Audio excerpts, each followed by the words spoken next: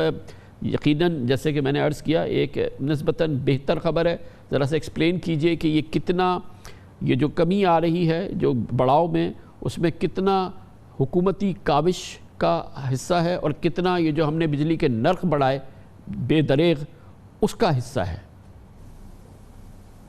جی شکریہ کامران خان صاحب. سب سے پہلے تو یہ سمجھنے کی ضرورت ہے کہ بجلی کا جو شعبہ ہے اس میں مسئلہ کیا ہے جس کی وجہ سے سرکولر ڈیٹ جنم لیتی ہے. مسئلہ یہ ہے کہ جس قیمت پہ ہم بجلی خرید رہے ہیں بجلی گھروں سے اور جس قیمت پہ ہم بجلی بیچ رہے ہیں اس کے اندر ایک بہت فرق ہے. ہم نقصان پہ بجلی بیچ رہے ہیں اپنے صارفین کو اور وہ ہر سال جو ہے وہ خسارہ اکٹھا ہوتا ہے جو پورا نہیں ہوتا اور وہ گردشی قرضوں میں جا رہا ہے. تو جب ہم آئے تھے تو کوئی 450-500 ارب کے سپیڈ سے گردشی قرضوں میں اضافہ ہو رہا تھا اور اس سال اور ساتھ کیپیسٹی پیمنٹس بھی بڑھ رہی تھیں, یعنی کہ جو ہم کرایہ بجلی گھروں کو دیتے ہیں جو ہم بجلی لیں یا نہ لیں وہ بھی بڑھ رہا تھا. میں آپ کو مثال یہ دیتا ہوں کہ اس سال جس طرح آپ نے اپنے انٹروڈکشن میں کہا کہ ہماری گردشی قرضے جو ہیں وہ پچھلے سال 550 ارب سے بڑھے تھے, اس سال 350 ارب سے وہ صرف بڑھیں گے. یہ اس چیز کے باوجود ہے کہ ہماری کیپیسٹی پیمنٹس اس سال پچھلے سال کی بنسبت 400 ارب روپے زیادہ ہیں. تو 400 ارب روپے بجلی گھروں کو زیادہ دینے کے باوجود کرائے میں ہم نے پھر بھی یہ کوئی 200 ارب روپے سالانہ کے حساب سے گردشی قرضوں میں ہم کمی لے کے آئے ہیں. اور اس کے اندر مختلف امور جو ہیں وہ شامل ہیں. اس میں TND لاسز جو ہیں وہ بھی کم ہوئے ہیں, کچھ ریکوریز میں بھی ہمیں امپروومنٹ جو ہے وہ نظر آئی ہے, اور اس کے علاوہ جو ٹیرف انکریز ہم نے کیا تھا ظاہر ہے وہ بھی مجبوری کے تحت ہمیں کرنا پڑا, اس کا بھی ایک پورشن شامل ہے, لیکن صرف وہی وجہ نہیں ہے جس کی وجہ سے یہ کمی آئی ہے. ہمارا صاحب آپ دوسرے شعبوں کے وزیر تھے, لیکن یہ جو 550 جس سے آپ کمپیئر کر رہے ہیں پچھلے سال سے, وہ بھی تو آپ ہی کے دور میں ہوئے نا, وہ بھی آپ کی حکومت کا دوسرا سال تھا جب یہ مسلسل بڑھ رہے تھے.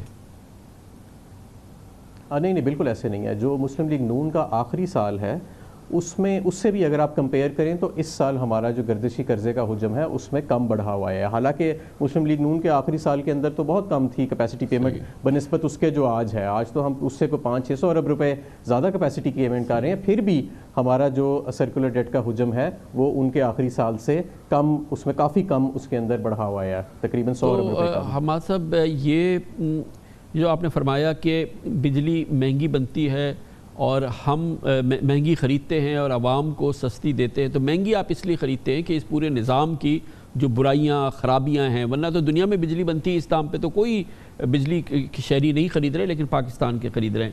مثال کے طور پہ کہ آپ بل کا جو بل آپ کرتے ہیں اس میں سے اس سال آپ کو 200 ارب روپے وصول نہیں ہوں گے. آپ بلنگ کریں گے اور پورے علاقے ہیں جہاں سے آپ کو کوئی بجلی, جو کاروبار ایسا ہو جس میں سے آپ کو 200 ارب روپے وصول ہی نہ ہو, جو کہ پچھلے سال 80 ارب تھے, اس سال سے 200 ارب کے قریب ہوں گے, تو اس کا کیسے ہو سکتا ہے کہ وہ کسی صورت سے بھی وہ ایک وائبل کاروبار ہو, اور اس میں پھر یقیناً اس کا بوجھ عوام کو ہی پڑ رہا ہے. اچھا نہیں, یہ ویسے میں آپ کو ایک وضاحت کروں, یہ ایک بڑی کامن مسپرسیپشن ہے کہ شاید سرکولر ڈیٹ جو ہے وہ نان ریکوریز اور تھیفٹ اور سسٹم لاسز کی وجہ سے بڑھتی ہے. اس کا حصہ سرکولر ڈیٹ کے بڑھاؤ میں 13% ہے, یعنی کہ 87% سرکولر ڈیٹ کا ان دونوں چیزوں سے کوئی نہیں ہے.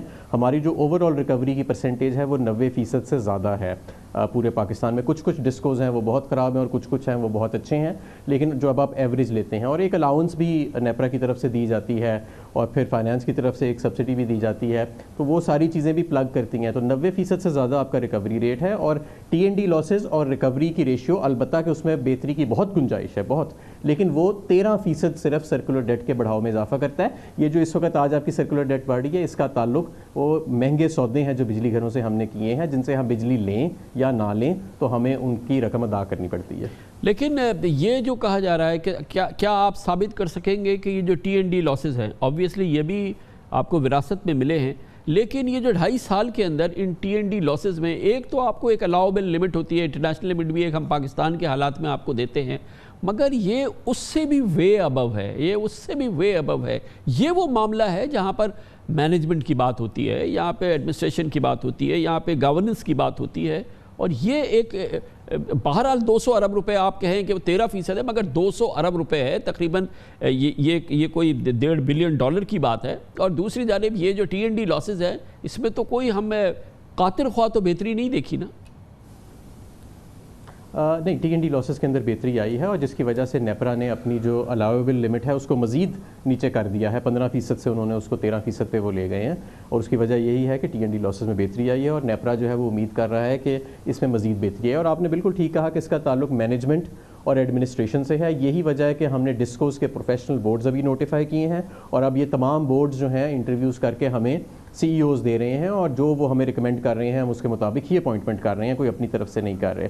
لیکن مینجمنٹ اور ایڈمنسٹریشن کے علاوہ کامران خان صاحب, سسٹم لاسز کو اگر آپ انٹرنیشنل بیسٹ پریکٹس میں لانا چاہتے ہیں تو اس کے لیے انویسٹمنٹ بھی درکار ہے سسٹم کے اندر, اور وہ انویسٹمنٹ کی بھی جا رہی ہے. ہمارے 2.5 سال کے اندر کئی 100 ارب روپے کی انویسٹمنٹ ہے, اور مزید اگلے 3 سال میں بھی کئی 100 ارب کی ٹرانسمیشن میں انویسٹمنٹ کی جائے گی. ماضی میں ہمارا جنریشن کی طرف توجہ زیادہ رہی ہے, ٹرانسمیشن کی طرف توجہ نہیں رہی ہے کہ اس سسٹم کو بھی امپروو کیا جائے. تو جنریشن تو ہم نے بڑے مہنگے بجلی گھروں سے سودے کر کے ضرورت سے زیادہ کر لی ہے, لیکن ٹرانسمیشن پہ زور نہیں دیا گیا, اور ہماری حکومت جو ہے وہ ٹرانسمیشن پہ ہی زور دے رہی ہے. تو حماد صاحب, یہ جو پورا معاملہ ہے اس میں اب بھی گورنمنٹ کا کنوکشن یہ ہے, اس کا یہ اعتماد ہے اس بات پہ کہ یہ سرکاری ملکیت میں ہی بہتر چلیں گے, اور یہ ان کو نجی شعبے میں دینے کی ضرورت نہیں ہے. یہ ڈسکوز اور جینکوز جو ہیں یہ کسی بھی وجہ سے پہلے نہیں چلے یا پچھلے 2.5 سال میں نہیں چلے, لیکن اب بھی یہ اعتماد برقرار ہے. اس کی نچکاری نہیں کرنی ہے, اس کو خود ہی چلانا ہے. بالکل بھی نہیں. میں سمجھتا ہوں کہ یہ جو ڈسکوز ہیں ہمارے, یہ پرائیویٹ شعبے کے اندر ہونے چاہیے, اور اس سے ان سیاسی مداخلت میں بھی کمی آئے گی, اور اس سے ان کی ایفیشنسی امپرومنٹ بھی آئے گی. اور ہماری حکومت کی یہ ترجیح ہے کہ ہم ان ڈسکوز کو انبنڈل کریں اور ان کو ہم آؤٹ سورس کریں یا پبلک پرائیویٹ پارٹنرشپ میں جائیں. اب پرابلم یہ ہے کہ دیکھیں, جو پرائیویٹ سیکٹر ہے وہ جو ہمارے بیسٹ پرفارمنگ ڈسکوز ہیں اس پہ تو وہ لینے کے بہت شوقین ہے, لیکن جو بہت برے ڈسکوز ہیں جہاں صرف 30 40% کی ریکوری ہے, وہاں وہ تھوڑا سا گھبراتے ہیں. تو اب ہم ان کو پیئر کر کے پرائیویٹائز کرنے کا پلان کر رہے ہیں کہ ایک اچھا پرفارمنگ ڈسکو اور ایک برا پرفارمنگ ڈسکو, دونوں کی ٹرانزیکشن کو اسٹرکچر اکٹھے کیا جائے گا تاکہ بیلنسڈ قسم کی ہمیں ریکوریز میں امپرومنٹس ملیں اور پرائیویٹائزیشن کا حقیقی معنی میں فائدہ ملے. ایک ایفرٹ ہم نے دیکھی ہے جو کافی میننگ فل اور پازیٹیو نظر آئی آپ کے آنے کے بعد, وہ جو یہ جو ایک اور بہت امپورٹنٹ ڈسکو جن کو کئی جو پاکستان کا سب سے بڑا اس حوالے سے ادارہ ہے, اس کے جو مسائل ہیں اس کو ریزالو کرنے کے لیے جو کہ کئی سالوں سے نہیں ہوئے, تو اس میں بڑی ڈیولپمنٹ دیکھنے میں آئی تھی. مگر پھر بھی لگتا ہے کچھ اسٹیبلش بلاک ہے کہ خبر یہ آئی کہ ECC نے وہ الاؤ نہیں کیا ہے کہ جو ان کا جو وہ او کرتے ہیں پرہیپس جو SSGC میں کمپاؤنڈنگ انٹرسٹ, اس پہ جو 170 ارب روپے, اور گورنمنٹ بھی ان کو او کرتی ہے, وہ مسئلہ باقی ہے. مگر آپ کتنے کانفیڈنٹ ہیں کہ اب یہ کئی والا ایک مسئلہ ہے کہ ہمارے پاس رول ماڈل بن جائے گا تمام ڈسکو جینکوز کے لیے, کہ یہ اب حل ہو جائے گا؟ کتنے آپ کانفیڈنٹ ہیں؟ کیونکہ ایفرٹ تو آئی ایم شیور کہ کافی عمدہ ایفرٹ ہوئی ہے. جی میں کافی پر امید ہوں, اور ہم نے اصول طے کر لیے ہیں جن کی بنیاد پہ اسپیسیفک اصول, صرف یہ براڈ میں بات نہیں کر رہا, اسپیسیفک اصول ہر موضوع کے اوپر جن کی بنیاد پہ ہم نے یہ معاملہ طے کرنا ہے. ہم نے یہ بھی فیصلہ کر لیا ہے کہ جو زیادہ ڈسپیوٹیڈ اماؤنٹ ہے یا جو زیادہ جس پہ تشویش ہے دونوں سائڈز پہ, اس کو آربیٹریشن میں یا کہیں اس کا کوئی اور دوسرا حل نکالا جائے گا. اور موونگ فارورڈ, کیونکہ کراچی کی بجلی کی ڈیمانڈ بڑھ رہی ہے, تو موونگ فارورڈ ہم ایک سیملیس پیمنٹس کا میکنزم, جس میں جو ہم ان سے او کرتے ہیں اور وہ جو ہمیں او کرتے ہیں, وہ ایک سیملیس طریقے کے ساتھ سیٹل ہو جائے گا. اور جو کراچی ہمارا معاشی ہب ہے پاکستان کا, اس کو جتنی بجلی درکار ہے اتنی کے الیکٹرک بآسانی ہم سے ڈرا کر سکے گی, اور یہ کسی بھی قسم کا ان کو پیمنٹس ہمیں کرنے میں یا ہمیں انہیں پیمنٹس کرنے میں جو واجبات نکلتے ہیں, کسی بھی قسم کا کوئی ابہام نہیں رہے گا, اور پرومپٹ ٹرانزیکشنز جو ہیں وہ سیٹل ہو جائیں گی. تو یہ جو آربیٹریشن کرنی ہے, یہ خبر آئی تھی کہ جسٹس تصدق حسین جیلانی آربیٹریٹر ہوں گے, یہ کیا کنفرم بات ہے یا اس کا بھی ڈیسائیڈ ہونا باقی ہے؟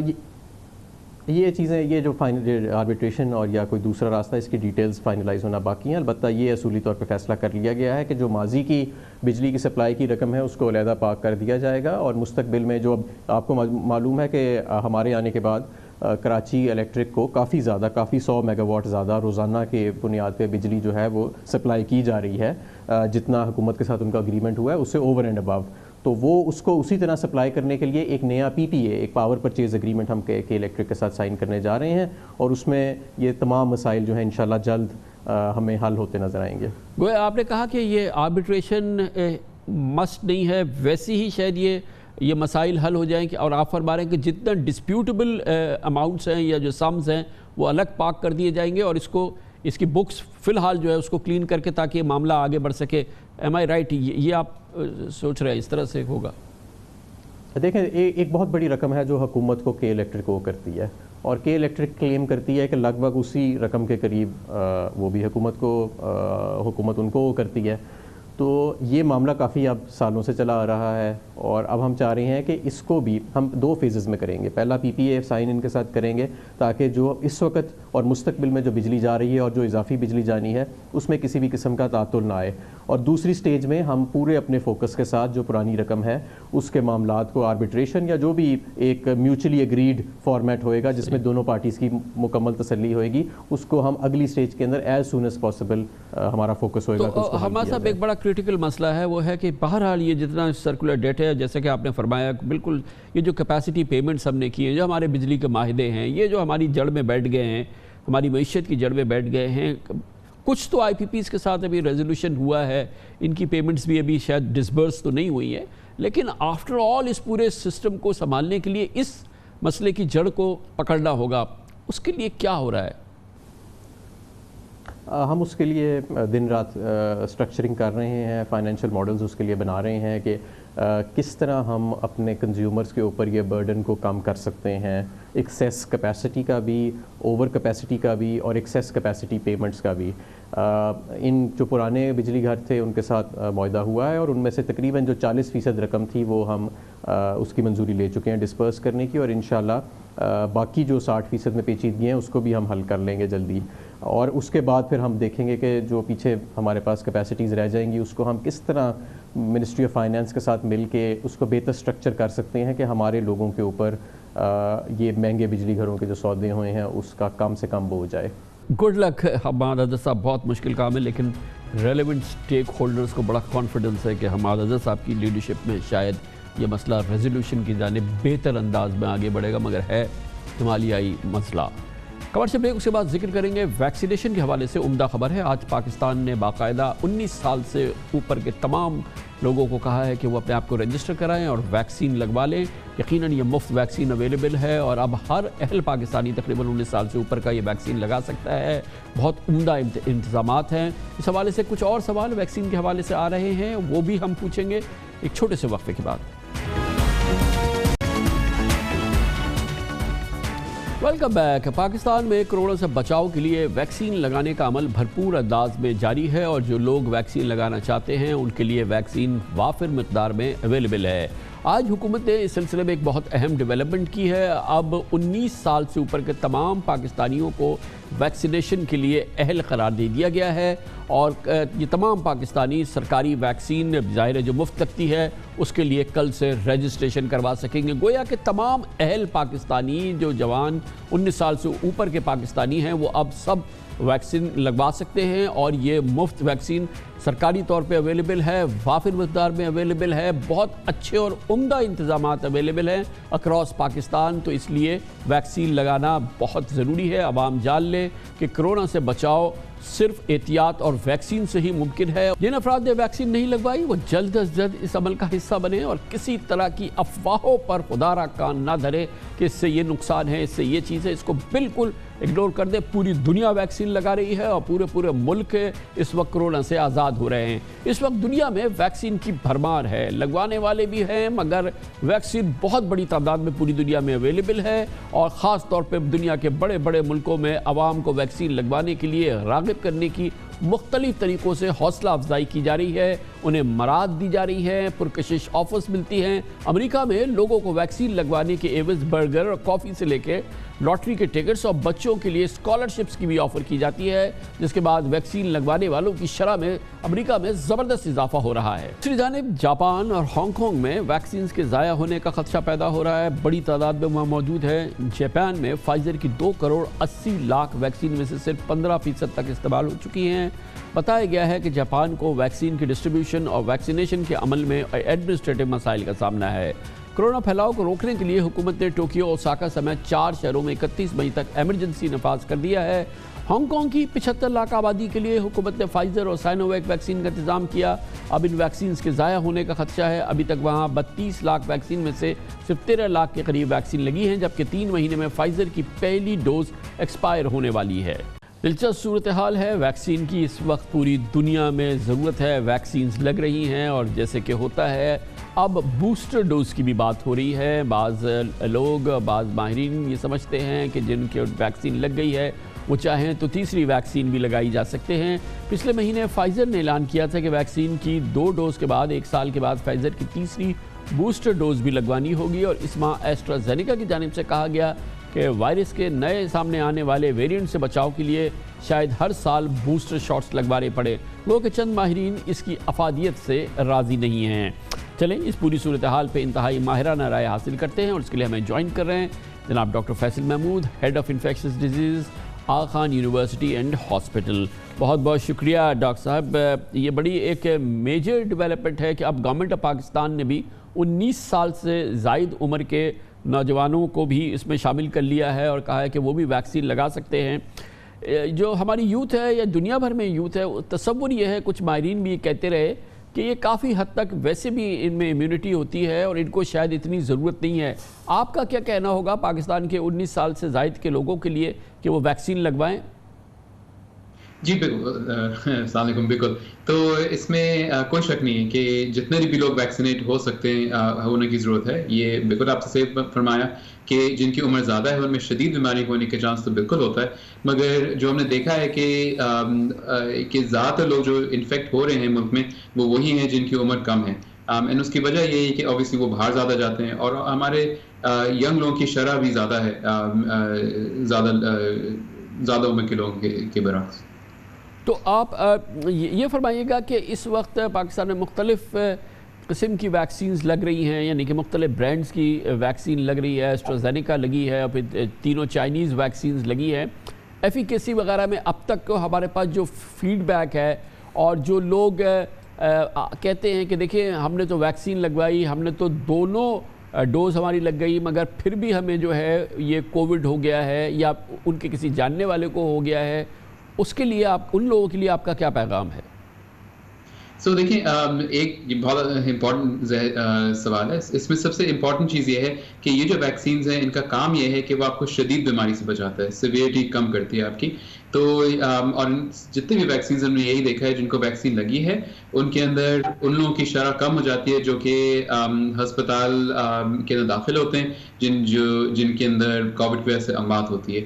تو اگر آپ کو ویکسین لگا ہے اور خدا نخواستہ کسی کو اس وقت کووڈ ہو جاتا ہے تو منہ میں یہ تھوڑی سی زیادہ ہلکی پھلکی بیماری ہوتی ہے. اینڈ دیٹس وائی چاہے اگر آپ جانتے ہیں کسی کو جن کو ویکسین میں کووڈ لگا ہے کہ نہیں، اس کا یہ مطلب نہیں کہ آپ ویکسین نہ لگائیں. ویکسین لگانا پھر بھی نہایت ضروری ہے. ڈاکٹر صاحب، اب یہ باتیں بڑی ہو رہی ہیں جن کی ڈوز لگ گئی ہے اور کچھ ملکوں میں سے خبریں آ رہی ہیں کہ جی کہ آپ بوسٹر ڈوز لگوائیں. یا پہلے تو یہ بتائیے کہ کیا جس کو 2 ڈوزز لگ گئی ہیں وہ کسی طرح سے ایک ایڈیشنل ڈوز لگوا سکتا ہے میڈیکلی، سائنٹیفکلی؟ کیا یہ کاؤنٹر انڈیکیٹڈ ہے یا یہ کہ کروانے ہو تو کروا لو؟ اس میں اب 2 پہلو ہیں. ایک تو یہ کہ اگر آپ سیکنڈ ڈوز لگاتے ہیں تو کہ کیا اس میں خطرہ ہے، یعنی کہ سائیڈ افیکٹ ہونے کے چانسز زیادہ ہیں. دوسرا اس کا جو پہلو ہے کہ آپ سیکنڈ ڈوز لگائیں گے تو اس میں کہ آپ کی پروٹیکشن بڑھ جائے گی، کہ آپ زیادہ اور بچے رہیں گے وائرس سے. پہلے والے کا یہ ہے کہ پروبیبلی اگر آپ نے پوری 2 ڈوز لگانے کے بعد 3rd ڈوز آپ نے لگائی ہے تو پروبیبلی اس سے کوئی نقصان تو شاید نہ ہو آپ کو. آن دی ادر ہینڈ کیا اس سے آپ کی قوت مدافعت اور زیادہ بڑھے گی کہ آپ کی امیونٹی اور بہتر ہوگی. تو اس کے بارے میں ابھی ہم کو نہیں معلوم، البتہ اس کی تحقیق ابھی جاری ہے. اچھا، میڈیکلی کوئی ایشو نہیں ہے کیا اگر کسی نے چائنیز ویکسین لگائی ہے 2 ڈوز اور وہ تیسری ڈوز کسی بھی طریقے سے وہ اسپٹنک میں کی لائن میں کھڑے ہو کے لگوا لیتا ہے تو میڈیکلی تو کوئی پرابلم نہیں ہے کہ 2 اس نے جو ہے وہ چائنیز لگائی اور تیسری جو ہے اس نے فار انسٹنس رشین لگا لی یا امریکن لگا لی؟ ایٹ دس پوائنٹ ہمارے پاس اتنا ڈیٹا نہیں ہے کہ ہم یہ بتا سکیں کہ اس میں ہرگز کوئی خطرہ نہیں ہے، مگر جتنا بھی ابھی تک ہمارے پاس لمیٹڈ جو ڈیٹا ہے اس میں یہ ہے کہ پروبیبلی اس میں کوئی خطرہ نہیں ہوگا ان کے لیے. تو مگر ایڈوائز نہیں کریں گے آپ اور ماہرین دنیا میں یا کیا ابھی تک فیڈ بیک کیا آ رہا ہے؟ کئی آ رہی ہے کہ تیسری، جیسے شاید UAE سے بات آئی ہے کہ وہاں پہ وہ کہتے ہیں کہ بوسٹر ڈوز آپ لگوا لیں، تیسری ڈوز آپ لگوا لیں. تو overall global feedback کیا ہے اس حوالے سے؟ سو گلوبل فیڈ بیک اور نیشنل فیڈ بیک دونوں یہی ہے کہ اگر آپ کی ویکسینیشن ہو گئی ہے تو پھر آپ کو مزید ویکسین لگانے کی ضرورت نہیں ہے. یہ پاکستان میں بھی ہمارا یہ ریکمنڈیشن ہے, CDC بھی یہی کہتا ہے کہ جو بھی آپ کو کوئی اپروو ویکسین لگ گئی ہے تو مزید اس کے بعد ویکسین لگانے کی ضرورت نہیں. جہاں تک UAE کا تعلق ہے, جو آپ کہہ رہے ہیں کہ ہم بوسٹر دے رہے ہیں, تو اس کا ابھی تک ان نے کوئی ڈیٹا نے شائع نہیں کیا کہ کس بنیاد پہ وہ کہہ رہے ہیں کہ ایک بوسٹر کی ضرورت ہے. ہاں یہ ضرور ہے کہ ہو سکتا ہے کہ سال ختم ہونے پہ یا کچھ مہینوں بعد جب اور تحقیق آئے گی تو ہم کہیں کہ بوسٹر کی ضرورت ہو. کیا وہ وہی ویکسین ہوگی جو آپ کو پہلے لگی ہے یا کوئی دوسری ویکسین کا بوسٹر لگانا ہے, اس کا بھی ابھی ہم کو معلوم نہیں ہے, بٹ پروبیبلی سال کے آخر میں یا اگلے سال تک تھوڑا سا آئیڈیا ملے گا ہم کو. ڈاکٹر صاحب ایک کوشچن بار بار پوچھا جا رہا ہے کہ جن لوگوں کو مثال کے طور پہ کووڈ ہو گیا ہے, اب ان کے لیے کتنا کیا موریٹوریم ضروری ہے کہ اب کووڈ سے وہ نیگیٹو ہو گئے ہیں اور پازیٹیو تھے لیکن اب نیگیٹو ہو گئے ہیں اور اب ٹھیک ہے, تو وہ کیا ان کے لیے ایک وقفہ ضروری ہے کہ وہ اب ویکسینیشن کے عمل میں جائیں, اپنی پہلی اور دوسری ڈوز لگوائیں؟ یہ بھی بہت کامن سوال ہے, اینڈ اس کا جواب سمپلی پاکستان میں ابھی فی الحال یہ ہے کہ اگر آپ کو کووڈ ہوا ہے اور آپ کی طبیعت ٹھیک ہو گئی ہے اور آپ آئسولیشن سے نکل گئے ہیں تو پھر آپ اپنی ویکسین فوراً لگا سکتے ہیں, آپ کو انتظار کرنے کی ضرورت نہیں ہے. البتہ یہ ضرور ہے کہ اگر آپ کووڈ کی وجہ سے آپ اسٹیرائڈ پہ تھے تو بہتر ہے کہ آپ اپنی اسٹیرائڈ ختم کر لیں اور اس کے بعد پھر ویکسین لگائیں تاکہ آپ کی قوت مدافعت اس وقت زیادہ اچھی ہو اور ویکسین زیادہ کام کرے. دوسرا یہ سوال اکثر آتا ہے کہ اگر ایک ڈوز لگی اور پھر کووڈ ہو گیا ان کو تو پھر کیا کیا جائے, کیونکہ آپ کا جو وقفہ ہوتا ہے 3 ہفتے کا وہ لمبا ہو جائے گا. تو اس میں کوئی مسئلہ نہیں ہے. یاد رکھیں جو ہم کہتے ہیں 3 ہفتے 4 ہفتے بعد سیکنڈ ڈوز لگنی ہے تو وہ کم سے کم پیریڈ ہوتا ہے, اگر اس کو آپ بڑھا بھی سکتے ہیں. اگر 1 مہینہ 2 مہینے بعد بھی لگے تو پہلی ڈوز آپ کی ضائع نہیں جائے گی. Thank you so much indeed, بہت بہت شکریہ. Doctor Faisal Mahmood, head of infectious disease, Aga Khan university hospital, اس پورے معاملے کے حوالے سے بڑے کلیدی سوالات کے جوابات دے رہے تھے. کمرشل بریک, اس کے بعد پاکستان کے لیے عمدہ خبر. بین الاقوامی عدالتوں میں پاکستان کے خلاف بہت سارے مقدمات ہیں.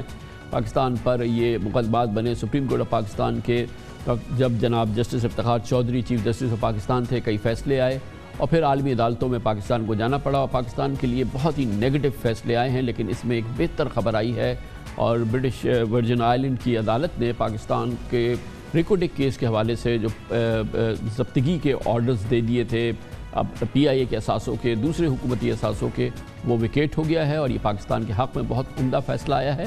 اس کی بات کریں گے, تفصیلات آپ سے شیئر کریں گے چھوٹے سے وقفے کے بعد.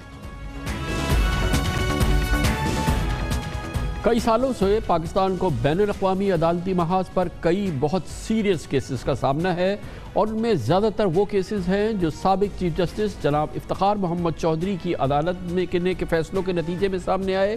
مگر بدقسمتی سے انٹرنیشنل کورٹ سے پاکستان کو اکثر بری خبریں ہی سننے کو ملتی رہی ہیں اور اس حوالے سے پاکستان کے لیے بہت ہی پریشان کن فیصلے سامنے آتے رہے. مگر کل شب پاکستان کو بالآخر ایک بڑی کامیابی ملی. ریکوڈک کیس میں برٹش ورجن آئلینڈ کی ہائی کورٹ نے پاکستان کے حق میں فیصلہ دیا, جس کے بعد نیو یارک کا روزویلٹ ہوٹل اور پیرس کا اسکرب ہوٹل پاکستان کو واپس مل گیا. یہ کلیدی اثاثے پاکستان انٹرنیشنل سے منسلک ہیں.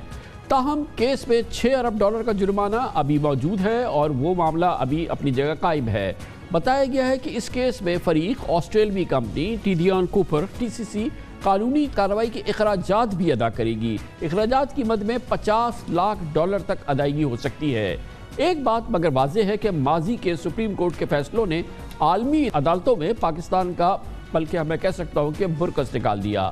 جنوری 2013 میں سابق چیف جسٹس افتخار محمد چودھری نے ریکوڈک میں تانبے اور سونے کی تلاش کے معاہدے کو کالعدم قرار دے دیا تھا, جس کے خلاف آسٹریلوی کمپنی ٹیڈیان کوپر عالمی بینک کی ثالثی عدالت میں پہنچ گئی اور پچھلے سال جولائی میں ثالثی عدالت نے اس کمپنی کے حق میں فیصلہ دیا, TCC کے حق میں فیصلہ سنایا. اور اس سال جنوری میں برٹش ورجن آئلینڈ کی عدالت سے نیو یارک کے روزویلٹ ہوٹل اور پیرس کے اسکرب ہوٹل سمیت PIA کی ملکیت والی 3 کمپنیوں کے شیئرز کو TCC کی درخواست پر منجمد کر دیا گیا اور یہ پاکستان کے لیے ایک بڑی مشکل کیفیت نے جنم لیا. ان اہم ڈیولپمنٹ پہ بات کرنے کے لیے ہمیں جوائن کر رہے ہیں وفاقی وزیر قانون بیرسٹر ڈاکٹر فروغ نسیم. بہت بہت شکریہ بیرسٹر صاحب. بیرسٹر صاحب, ایک عام پاکستانی کو سمجھائیے جو کل سے دیکھ رہا ہے کہ پاکستان کو اس عدالت میں یہ بہت عمدہ کامیابی ملی ہے, پاکستان کے لیے بہت عمدہ خبر ہے, ایک پاکستانی کو سمجھائیے کہ وہ کیوں یہ کہا جا رہا ہے اور اس کی کیا سگنیفیکنس ہے, اس کی کیا اہمیت ہے. جی بہت شکریہ کامران صاحب. آپ کے سوال کا جواب میں دوں کہ یہ اگست 2019 سے پھر میری سربراہی میں ریکوڈک اسپیسیفک ایک لیگل ٹیم بنائی عمران خان صاحب نے اور مجھے اس کا ہیڈ بنایا، اور تب سے ہم لگے ہوئے ہر طرح سے ہر اینگل اس کو دیکھ رہے ہیں، ایگزامن کر رہے ہیں۔ یہ حکومت آئی تو یہ 6.5 بلین کا ایوارڈ ہمارے سر پہ تھا۔ اس پہ پھر جو اپیل اس سسٹم میں کہلائی جاتی ہے اس کو ریویژن بھی کہتے ہیں، انلمنٹ بھی کہتے ہیں۔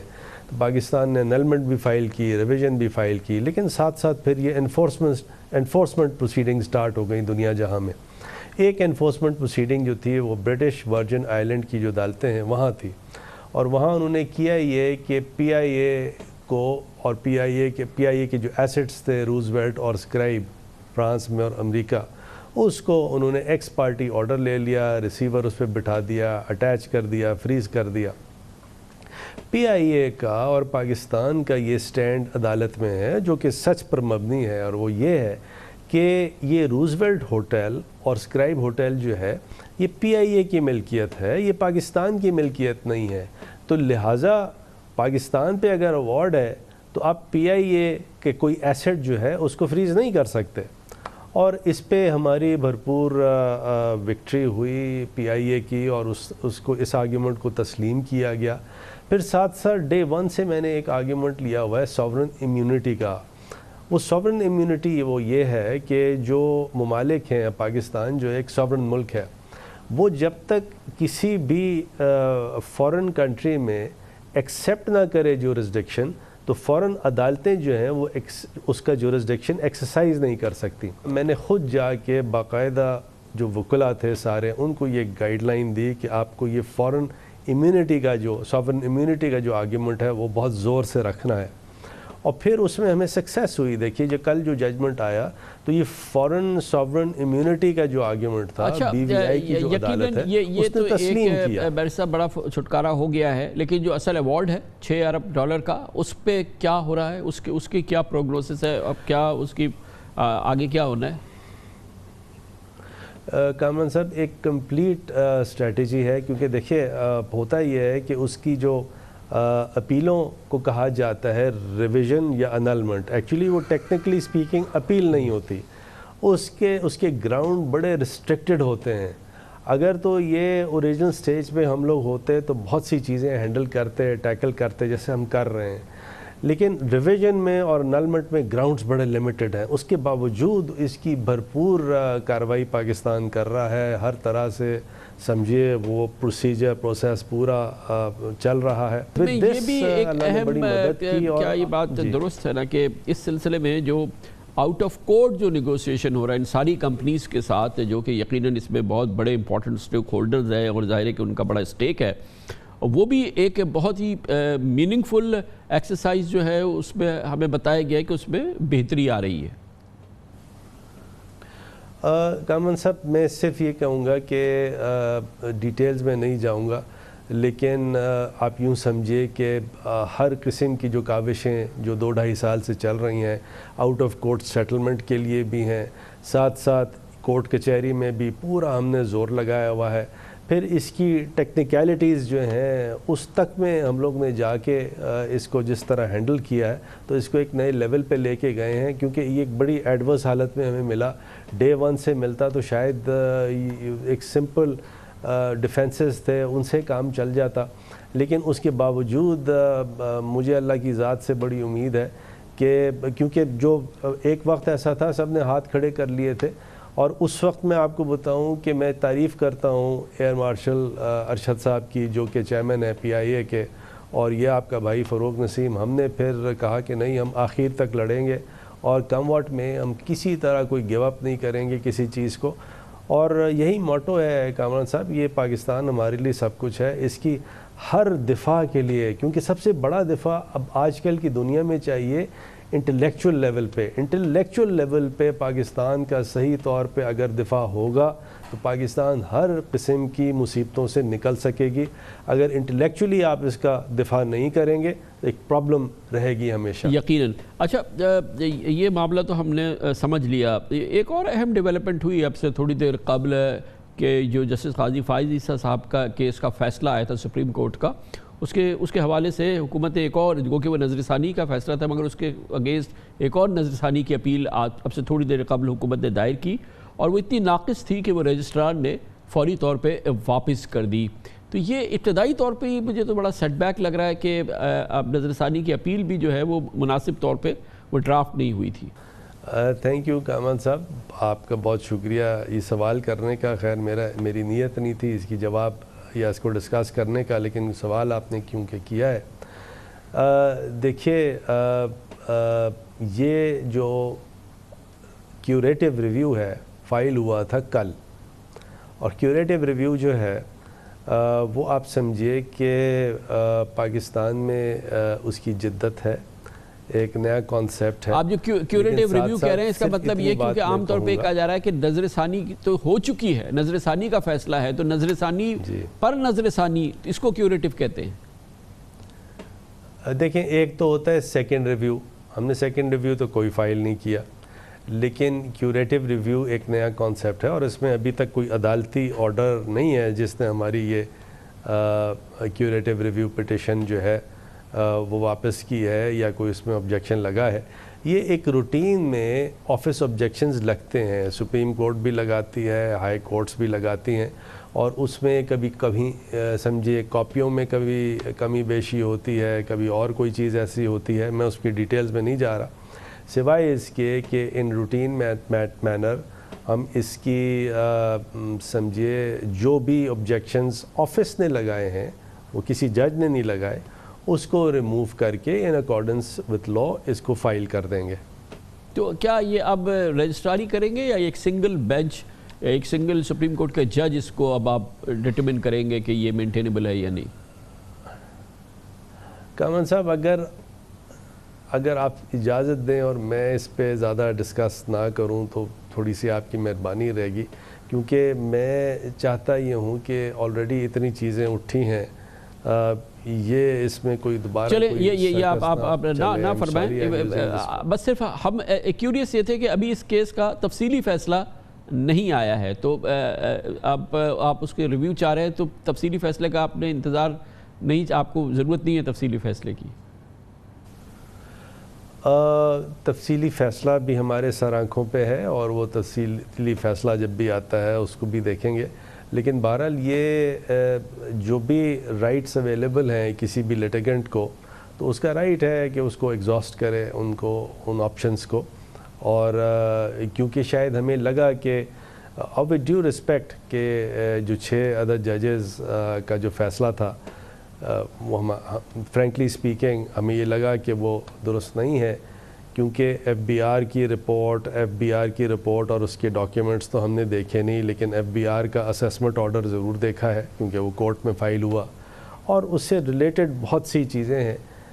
اس کے علاوہ میں اس پہ جانا نہیں چاہ رہے ہیں. جب بھی یہ سامنے چیز آئے گی, ہو سکتا ہے ہم کوئی ایسا ڈیولپمنٹ ہو کہ ہم یہ آگے دوبارہ فائل نہ کریں, اور ہو سکتا ہے ایسا کوئی ڈیولپمنٹ ہو کہ یہ آبجیکشنز ریموو کر کے اس کو فائل کر دیں. اس کے علاوہ میں کوئی بات نہیں کروں گا. پلیز اگر آپ اجازت دیں تو میں اور کوئی ڈسکشن کر لیں, یہ نہ کریں. بہت بہت شکریہ بیرسٹر فاروق نسیم ہمارے ساتھ تھے, اور بہت شکریہ کیونکہ ہم نے آپ کو بہرحال ریکارڈ ایک کیس کے حوالے سے بلایا تھا, اور کیونکہ آج کی ڈیولپمنٹ تھی اس لیے اضافی سوال پوچھے. تھینک یو سو مچ, آپ نے بہرحال ان کا بھی جواب دیا. اس کے ساتھ ہی ہمارے آج کے پروگرام کا اختتام ہوتا ہے. کل آپ سے پھر ملاقات ہوگی انشاءاللہ. کل تک کے لیے کامران خان کو اجازت. اللہ حافظ. ناصر.